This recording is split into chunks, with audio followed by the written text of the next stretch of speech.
Hello friends, आप देख रहे हैं आपका चैनल शेयर बाज़ार विद आयुष। और इस वीडियो में बात करेंगे हम वैसे तो 4 इंपॉर्टेंट अपडेट्स न्यूज़ के बारे में। तो चलिए दोस्तों शुरू करते हैं इस वीडियो में लक्ष्मी ऑर्गेनिक्स से। तो देखिए, लक्ष्मी ऑर्गेनिक्स आज काफ़ी बढ़िया करता हुआ देखने को मिला और ऑलमोस्ट एक दिन में 11% से ज़्यादा की बढ़त हमने आज लक्ष्मी ऑर्गेनिक्स के अंदर देखी है। तो इसमें कोई दोहराई नहीं है कि आज का दिन काफ़ी ज़्यादा बढ़िया देखने को मिला था लक्ष्मी ऑर्गेनिक्स के लिए और काफ़ी बढ़िया स्टॉक करता हुआ नज़र भी आया।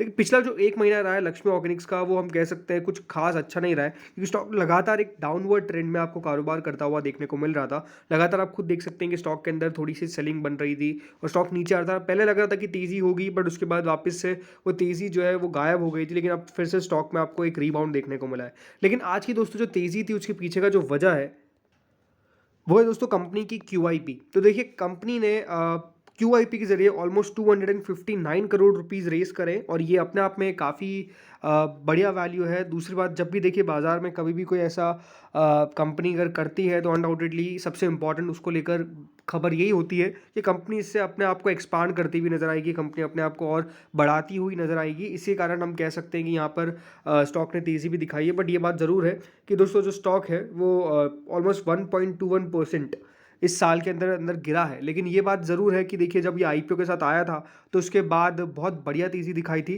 बट उसके बाद जैसे जैसे देखिए सारे शेयर्स नीचे आना चालू हुए, बाजार में प्रॉफिट टेकिंग आई, उसके बाद नीचे आए। लेकिन उसके बाद हम कह सकते हैं कि स्टॉक वापस से रीबाउंड नहीं कर सके। तो यही देखना है कि जो पैसे कंपनी ने रेस करे 259 करोड़ रुपीज़, इससे कंपनी कितना बढ़िया काम कर पाती है। बिकॉज ये जो क्वालिफाइड इंस्टीट्यूशनल प्लेसमेंट कंपनी ने किया है वो तो ठीक है, बट इस पैसे से कंपनी कितना उसको यूटिलाइज कर पाएगी, ये समझना बहुत ज़्यादा इंपॉर्टेंट होगा। कंपनी ने जो ये क्यूआईपी किया था वो 283.27 की प्राइस पे किया था।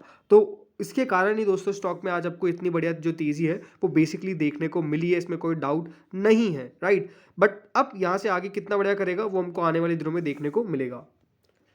फ्रेंड्स, अगला जो काउंटर है वो है हिंदुस्तान जिंक का। तो हिंदुस्तान जिंक में आज ऑलमोस्ट 0.19% की गिरावट थी। कुछ खास गिरावट नहीं थी। हाँ, ये भी है कि तेज़ी नहीं कर पाया इस बढ़िया बाजार के अंदर। बट हिंदुस्तान जिंक के ऊपर एक इंपॉर्टेंट अपडेट निकल कर आया, इंपॉर्टेंट खबर निकल के आई, जिसको सबसे पहले हम डिस्कस कर लेते हैं। सो फ्रेंड्स, खबर के मुताबिक गवर्नमेंट हिंदुस्तान जिंक का वो ऑफर फॉर सेल ला सकती है ऑलमोस्ट 3.5% ऑफ इक्विटी के लिए, 3.5% के लिए। सो दोस्तों, गवर्नमेंट ऑफलोड कर सकती है 3.5% वाया इनिशियल ओएफएस इन हिंदुस्तान जिंक। इस तरह की खबर हम कह सकते हैं निकल कर आ रही है और ये अपने आप में खबर काफ़ी इंपॉर्टेंट है। बिकॉज दोस्तों इसके कारण होगा क्या, जो गवर्नमेंट है वो 26% स्टेक कंपनी के अंदर अपनी रिटेन करेगी और बेसिकली जो मिनिमम रिक्वायर्ड गवर्नमेंट है, मतलब जो राइट्स होते हैं वो बेसिकली शेयर होल्डर्स के पास चले जाएंगे। तो यहाँ पर हम कह सकते हैं ये जो मूव है वो ज़रूर दोस्तों जल्द आ सकता है। अभी तक कोई ऑफिशियल अनाउंसमेंट इसको लेकर क्या आया है तो उसका ऑफिशियल अनाउंसमेंट तो नहीं है, बट ओवरऑल जो खबर है उसके मुताबिक दोस्तों जो गवर्नमेंट है वो अपना स्टेक ऑफलोड करती हुई नजर आएगी 3.5% का। जो उसका 29.5% स्टेक है हिंदुस्तान जिंक के अंदर, उसमें से तो 26% के आसपास ये स्टेक बेसिकली रहेगी। अब याद रखिएगा, हिंदुस्तान जिंक इन जो इस पूरे केस के अंदर आपको पता ही है कि जिस तरीके से पहले वेदांता और हिंदुस्तान जिंक को लेकर झगड़ा सा चल रहा था, क्योंकि देखिए वेदांता चाहता है कि हिंदुस्तान जिंक के एसेट्स को बेचा जाए और हिंदुस्तान जिंक के शेयर होल्डर, क्योंकि सरकार भी तो सरकार ये सारी चीज़ें नहीं चाहती है। तो इसके कारण दोस्तों एक कश्मकश सा बना हुआ था। लेकिन अब अगर ऐसी खबर निकल के आ रही है कि 3.5% का ओएफएस सरकार ला सकती है, इसका मतलब ये है कि गवर्नमेंट अब हिंदुस्तान जिंक के अंदर अपनी स्टेक को कम कर रही है और हो सकता है कि आने वाले दिनों में और भी कम करे और इस तरह से कम कर ले कि जो पूरा बेनिफिशियरी है वो बेसिकली वेदांता बन जाएगा या फिर पूरा प्रमोटर जो है ऑलरेडी है। बट ऑलमोस्ट जो मेजोरिटी ऑफ द स्टेक, क्योंकि देखिए हिंदुस्तान जिंक के अंदर सरकार का भी हिस्सा है 29.5% का, तो सरकार का भी से रहता है और इसीलिए देखिए कोई काम वो नहीं कर पाते हैं। बट ये है कि अब आने वाले दिनों में क्या देखने को मिलेगा, बिकॉज जिस तरीके से वेदांता के ऊपर भी हम कह सकते हैं काफ़ी सारी चीज़ों का प्रॉब्लम है, वो आई थिंक बहुत बड़ा समस्या है उनके लिए। और उनके लिए सबसे ज़रूरी यही है कि किस तरीके से हिंदुस्तान जिंक के जो फॉरेन एसेट्स है उसकी बिकवाली हो। तो आई थिंक ये आने वाले दिनों में हमको देखने को मिलेगा। बट अभी जो खबर है उसके मुताबिक जो गवर्नमेंट है वो ऑलमोस्ट 3-3.5% अपना स्टेक जो है वो बेसिकली कम करती हुई नजर आएगी और हो सकता है कि उसके बाद एडिशनली 1 से 2% और स्टेक को कम कर दिया जाए। इस तरीके से दोस्तों एक फाइनेंशियल रिजोल्यूशन प्लान जो है वो बेसिकली लाया जा सकता है। अब आने वाले दिनों में देखने को मिलेगा ये कि किस तरीके से इस प्लान का एग्जीक्यूशन होता है। बाकी स्टॉक बहुत बढ़िया नहीं कर पाया, इसमें भी कोई दोहराई नहीं है। लास्ट 1 महीनों के अंदर अगर देखेंगे तो ओनली 0.40% की तेज़ी है और लास्ट 6 महीने में भी स्टॉक 1% से अंदर चल नहीं पाया। देखिए ये सारी कंपनी जो है वो बेसिकली डिविडेंड के लिए कंपनीज़ अब बन चुकी है, डिविडेंड बाँटती रहती है और कंपनी इससे अपना मतलब वेदांता मैं कह सकता हूँ बेसिकली अपना पैसा निकालती रहती है बार-बार, ताकि क्योंकि उनको डेट की मेजर प्रॉब्लम है। इसीलिए मुझे लगता है कि हिंदुस्तान ज़िंक के अंदर कोई इन्वेस्टमेंट करना अभी सही फैसला नहीं होगा। स्पेसिफिकली जब खुद सरकार ओएफएस अगर ला रही है तो डेफिनेटली डिस्काउंट पर ही आएगा, इसमें कोई दोहराय नहीं है कि अगर 316 का प्राइस है तो हो सकता है कि इससे 5% 10% और नीचे आए, तो उसके कारण और गिरावट संभव है। तो आई थिंक यही अब देखना होगा कि किस तरीके से सरकार इसके ऊपर पूरा अपना काम करती है। बट ये है कि हाँ, अगर आप सोच रहे हैं कि क्या इसके अंदर लॉन्ग टर्म के लिए पैसा लगाया जाए, तो मेरे हिसाब से बहुत सारे अच्छे-अच्छे ऑप्शंस अवेलेबल है। ऐसी कंपनी में पैसा नहीं डालें, अगर आपको पैसा डालना है और सिर्फ वो डिविडेंड के लिए डालना है तो वो बात अलग है, क्योंकि डिविडेंड की जो इसकी यील्ड है वो ऑलमोस्ट 20% के पास पहुंचने वाली है, 19% के आसपास करंटली पहुंच चुकी है, जो अपने आप में काफ़ी हायर है। बट याद रखिएगा वो डिविडेंड भी कब तक देगी, मुझे ये देखना काफ़ी दिलचस्प होगा। बाकी कंपनी के जो नंबर्स है, जो फिनेंशियल्स है, वो भी दोस्तों इतने ज़्यादा शानदार दिखते नहीं है कि हाँ, नंबर्स को देखकर भी कंपनी में पैसा लगाया जाए। तो ये सारी बातें काफ़ी ज़्यादा इंपॉर्टेंट है और इसीलिए जो पैसा दोस्तों कंपनी में लगाते हैं आप, काफ़ी सोच समझ के लगाइएगा, ये आपको मैं कहूँगा। बट हाँ, ये है कि हिंदुस्तान जिंक के अंदर अगर आने वाले दिनों में या फिर कल स्पेसिफिकली गिरावट होती है तो आपको पता होगा कि गिरावट का कारण क्या है।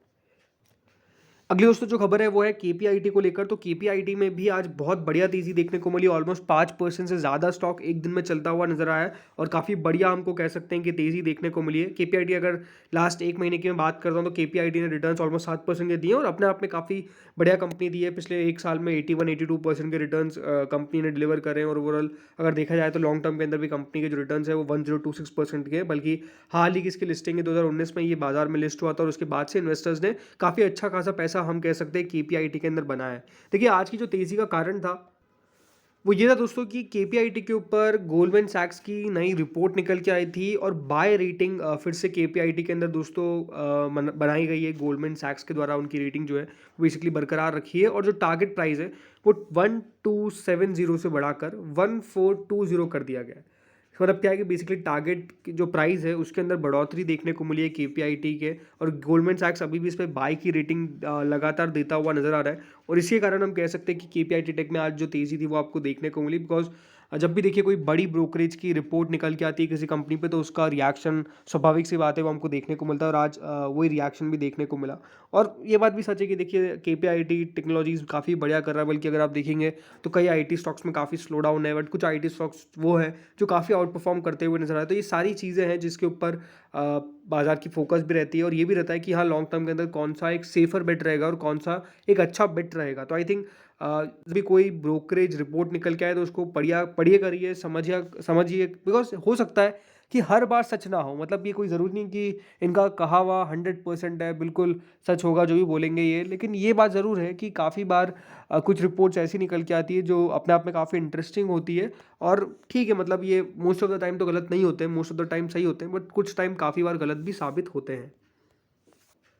अब बात करते हैं विप्रो के ऊपर। तो विप्रो में आज काफ़ी बढ़िया तेज़ी देखने को मिली। आप कह सकते हैं विप्रो आज काफ़ी बढ़िया किया, बल्कि ओवरऑल देखा जाए तो पूरा आईटी के अंदर कहीं पे तेज़ी थी, कहीं पे गिरावट थी, बट बढ़िया आज विप्रो करता हुआ नज़र आया और लग रहा है कि यहाँ पे एक रेंज को ब्रेक करता हुआ नज़र आया, क्योंकि लास्ट 1 महीने में या फिर कहूँ लास्ट 6 महीने में और पूरे 1 साल के अंदर भी अगर देखा जाए तो स्टॉक ने कुछ खास प्रदर्शन किया नहीं है, लगातार एक कंसोलिडेशन देखने को मिला है। बट अगर आप स्पेसिफिकली चार्ट को भी देखेंगे तो आप खुद समझेंगे कि स्टॉक एक रेंज को तोड़ता हुआ नजर आ रहा है। हाँ, वो रेंज काफ़ी ज़्यादा स्ट्रॉन्ग है, इसमें कोई डाउट नहीं है। उस रेंज में काफ़ी सारे रेजिस्टेंस है, इसमें कोई डाउट नहीं है। बट हाँ, ये रेंज को अगर तोड़ देता है तो एक बड़ी तेज़ी के लिए दोस्तों विप्रो स्टार्ट हो जाएगा अपना तेज़ी चलाना, इसमें कोई दोहराए नहीं है।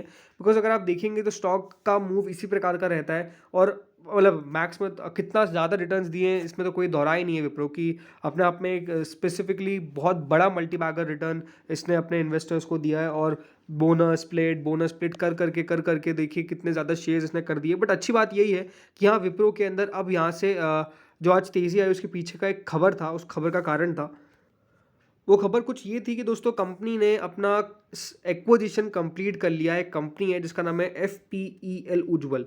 FPEL उज्ज्वल में 9.95% का एक्विजिशन कंपनी ने कंप्लीट किया है। अब दोस्तों ये जो कंपनी है ये डेवलप करती है, बिल्ड करती है और मैनेज करती है सोलर पावर एसेट्स। मतलब इनका पोर्टफोलियो जो है वो सोलर पावर एसेट्स का है और इसीलिए दोस्तों कंपनी ने इसका पूरा जो एक्विजिशन है वो बेसिकली कंप्लीट कर लिया और इसीलिए हम कह सकते हैं कि स्टॉक में तेज़ी भी आज देखने को मिली है। जैसे मैंने शुरुआत में कहा, देखिए रीबाउंड कर रहा है स्टॉक और मुझे लगता है कि हाँ थोड़े बहुत समय के अंदर फिर से बढ़िया करता हुआ नजर आएगा। ये है कि एक अच्छी IT कंपनीज है ये और इनके अंदर दोस्तों जो इन्वेस्टमेंट है वो हमेशा आप लॉन्ग टर्म के हिसाब से करिए। शॉर्ट टर्म में पैसा बन जाए तो ठीक, लेकिन लॉन्ग टर्म में हमेशा दोस्तों ये कंपनीज काफ़ी बढ़िया रही है एंड जैसे मैंने कहा ना प्रूवन मल्टीबैगर है, राइट। तो इसमें कोई दिक्कत वाली बात नहीं है। तो इस वीडियो में दोस्तों इतना ही था। अगर अच्छा लगा हो वीडियो तो लाइक करिएगा, चैनल को सब्सक्राइब नहीं किया है सब्सक्राइब जरूर करिएगा। Thank you friends for watching.